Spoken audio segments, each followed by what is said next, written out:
Welcome to our channel. Today we how to configure Webflow interactions for hover and scroll animations, full guide step by step clearly. Begin by logging into your Webflow account. Select the project you want to work on. Once the project is open, navigate to the designer. Find the element you want to apply a hover interaction to. Click on the element to select it. On the right panel, locate the Interactions tab. Click on the plus icon to create a new interaction.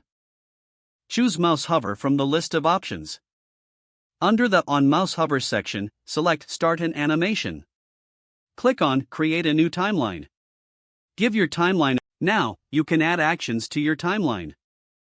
Choose an action like Move if you want to shift the element on hover. Set the parameters for the movement, such as distance and direction.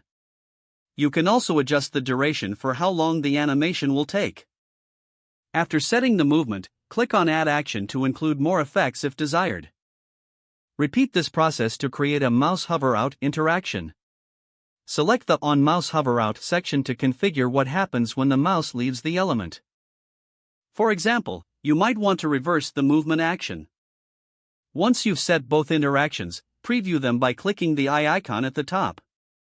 Make adjustments as necessary for a smoother experience. Next, let's add a scroll animation to another element. Select the element where you want to apply the scroll interaction.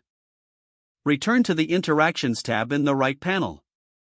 Click on the plus icon to create another new interaction.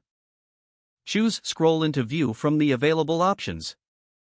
Select Start an Animation to create a new timeline for the scroll action. Name this timeline appropriately to distinguish it from the hover interaction. Now, add your desired actions for the scroll animation. For example, you could make the element fade in or slide in from the side. Don't forget to like this video and subscribe to our channel for more step-by-step tech guides.